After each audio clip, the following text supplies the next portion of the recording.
दोस्तों नमस्कार। मैं आलोक शुक्ला अपनी YouTube चैनल पर एक बार फिर आपका स्वागत करता हूं। माध्यमिक कक्षाओं में सरल गतिविधियों द्वारा विज्ञान पढ़ाने के वीडियो की श्रृंखला में आज हम आपकी कक्षा 6 की विज्ञान पुस्तक में कार्य, ऊर्जा तथा मशीनों को समझने के लिए सरल गतिविधियों पर चर्चा करेंगे। परंतु आगे बढ़ने के पहले मेरी चैनल को सब्सक्राइब कर लीजिए और बेल आइकॉन भी दबा दीजिए, जिससे हर नए वीडियो का नोटिफिकेशन आपको मिलता रहे। अगर वीडियो अच्छा लगे तो इसे लाइक और शेयर भी जरूर करिएगा। जब हम किसी वस्तु पर बल लगाकर उसे विस्थापित करते हैं तो हम कार्य करते हैं।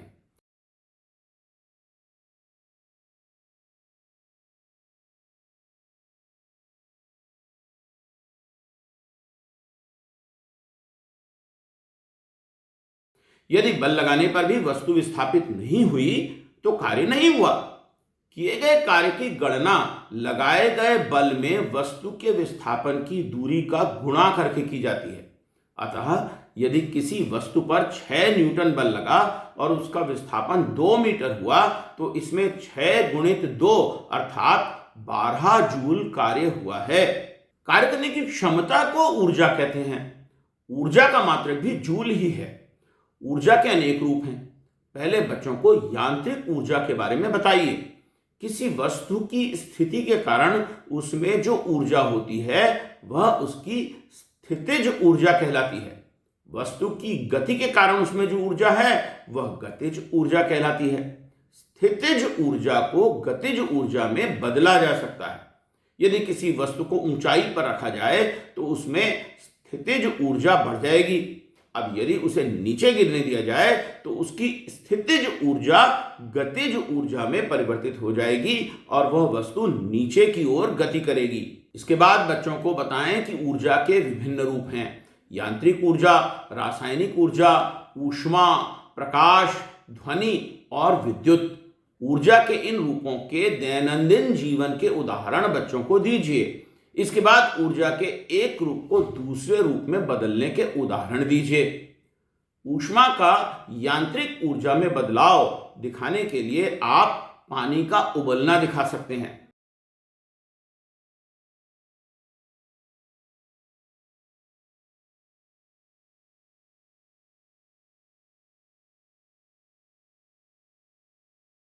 ऊष्मा से जब पानी उबलता है तो गति करता है, अर्थात ऊष्मा ही ये गति उत्पन्न कर रही है या ऊष्मा यांत्रिक ऊर्जा में बदल गई है। ऊष्मा का प्रकाश में बदलने का उदाहरण आप जलती हुई मोमबत्ती से दे सकते हैं।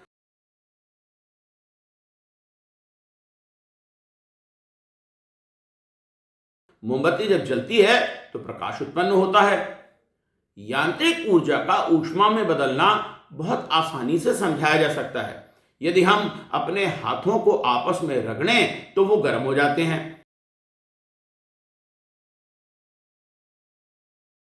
यहां पर यांत्रिक ऊर्जा ऊष्मा में बदल रही है। अब प्रकाश का रासायनिक ऊर्जा में बदलने का उदाहरण दीजिए। इसका उदाहरण पौधों की पत्तियों में प्रकाश संश्लेषण है।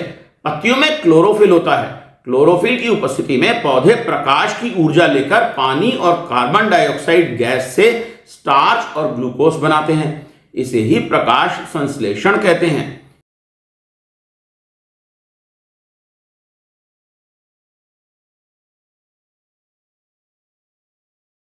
इसमें प्रकाश की ऊर्जा रासायनिक ऊर्जा में बदल जाती है और ग्लूकोज में जमा हो जाती है। बाद में इसी ग्लूकोज का पाचन करके पौधों को और हमारे शरीर को भी ऊर्जा मिलती है।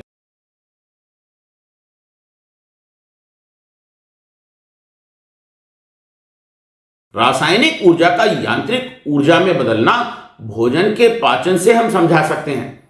इससे ऊर्जा का उत्पन्न होना रासायनिक ऊर्जा का यांत्रिक ऊर्जा में बदलने का बड़ा ही सरल उदाहरण है।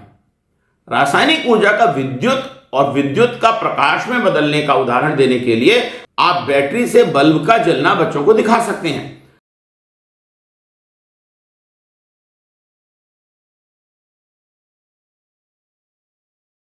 बैटरी में रासायनिक ऊर्जा होती है, इससे विद्युत बनती है और इसी विद्युत से बल्ब जल उठता है। विद्युत का ध्वनि में बदलने का उदाहरण आप रेडियो में या मोबाइल फोन में गाना सुनाकर बच्चों को समझा सकते हैं। विद्युत का उपयोग ध्वनि उत्पन्न करने में यहां पर हो रहा है। यांत्रिक ऊर्जा का ध्वनि में बदलने का उदाहरण आप कोई वाद्य यंत्र बजाकर दिखा सकते हैं। अगर आपके पास कोई वाद्य यंत्र ना हो तो हम हाथों की यांत्रिक ऊर्जा आसानी से ताली बजाकर ध्वनि में बदलती हुई दिखा सकते हैं। विद्युत ऊर्जा का यांत्रिक ऊर्जा में बदलने का उदाहरण विद्युत मोटर है। विद्युत मोटर द्वारा विद्युत ऊर्जा यांत्रिक ऊर्जा में बदल जाती है। आप साधारण सी गतिविधि करके कक्षा में ही बच्चों को विद्युत मोटर बनाकर दिखा सकते हैं। एक कागज को गोल काटकर उसमें कुछ पंख बना लीजिए। इसे एक स्टील के स्क्रू में फंसा लीजिए। इस स्क्रू की टोपी पर निकोडियम चुंबक चिपका दीजिए। इस स्क्रू को एक बैटरी सेल के पॉजिटिव पोल पर लगा दीजिए। शक्तिशाली निकोडियम चुंबक के कारण स्क्रू चिपका रहेगा। इसके बाद एक एल्यूमिनियम फॉयल लेकर उसे बैटरी सेल के नेगेटिव पोल से एक साधारण लोहे के चुंबक से चिपका दीजिए।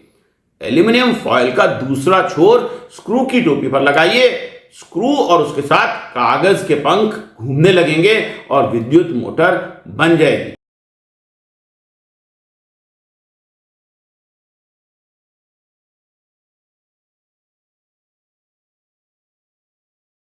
मोटर एक दूसरे तरीके से भी बनाई जा सकती है। तांबे का एक तार लेकर चित्र में दिखाए अनुसार इसका लूप बनाइए। इसके बाद इस तार को दूसरे चित्र के अनुसार मोड़ लीजिए, जिससे इसके दोनों स्तंभ एक बैटरी सेल से करीब 2 सेंटीमीटर की दूरी पर हों। बचे हुए अतिरिक्त तार को काट दीजिए। इसके बाद आपकी मोटर तैयार है।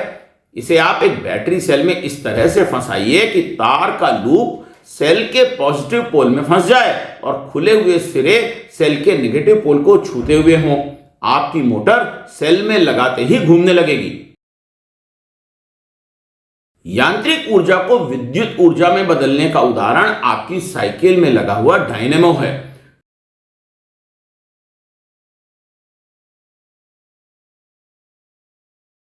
डायनेमो में एक चुंबक होता है जो साइकिल के पहिए को छूता रहता है और पहिए के घूमने पर यह घूमने लगता है। चुंबक के चारों ओर एक तार होता है। चुंबक के घूमने से विभव उत्पन्न होता है, जिससे विद्युत की धारा बहने लगती है। कक्षा में डायनेमो बनाने के लिए आप अरविंद गुप्ता जी के YouTube चैनल पर क्रिएटिव कॉमन्स लाइसेंस में उपलब्ध इस वीडियो को भी देख सकते हैं। ये एक विंड टरबाइन का एक जबरदस्त मॉडल है। इसको बनाने के लिए आपको तमाम चीज़ों की ज़रूरत पड़ेगी। सबसे पहले एक फिल्म रील की काली डिब्बी ले और उसमें एक आर पार छेद करें। फिर 2 सख्त स्ट्रॉ लेकर के उनके 2 टुकड़े दोनों छेदों में पिरोएं, जिससे कि उनके बीच में छोटा सा एक गैप रहे।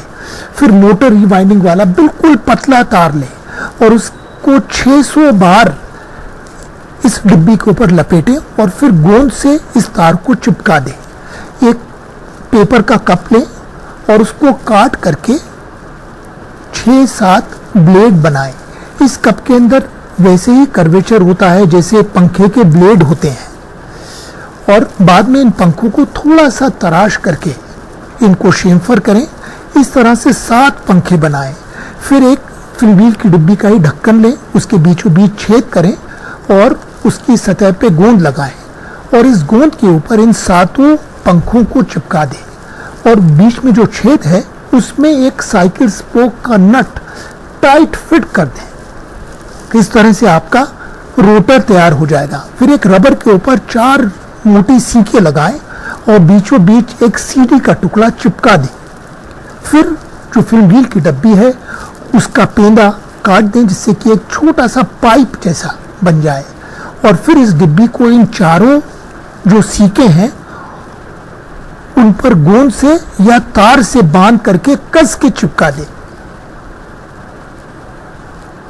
फिर एक तार का टुकड़ा लें और उसके दोनों सिरों पर एक LED को लपेट दें। बाइसिकल की तीली लें और उसको उसके ही नट में फंसा दें। इस स्पोक के निचले सिरे पे एक छोटा सा रीफिल का टुकड़ा लगाएं। उसके बाद में जो आपका पंखा है और जो स्पोक है उसको इस फिल्म में कैन में डालें और बीच में छोटा सा पीला रबर का टुकड़ा भी डालें। अंत में स्पोक के अंदर आप रीफिल के टुकड़े को फंसा दें, जिसकी नोक की गेंद इस सीडी के टुकड़े के ऊपर घर्षणहीन तरीके से घूमेगी। फिर दो सशक्त नियोडाइमियम के चुंबक चिपकाएं, उनके उत्तर दक्षिण के साथ में, नॉर्थ साउथ के साथ में चिपक जाएगा। अब आप जो मोटर वाइंडिंग का तार है उसके दोनों सिरों को छीलें और उनको भी एलईडी के साथ में जोड़ दें। इस तरह से आपका जो विंड जनरेटर है, जो पवन चक्की है विद्युत पैदा करने वाली, वो लगभग तैयार हो जाएगी। अब आप इस पवन चक्की को किसी पंखे के नीचे रखें, पंखा घूमेगा, चुंबक घूमेंगे, तो इस कॉइल के अंदर एक विद्युत पैदा होगी और ये एलईडी जगमगाएगा, तेजी से जलेगा। कितना मजेदार और सुंदर। आइए मशीनों के बारे में जानते हैं।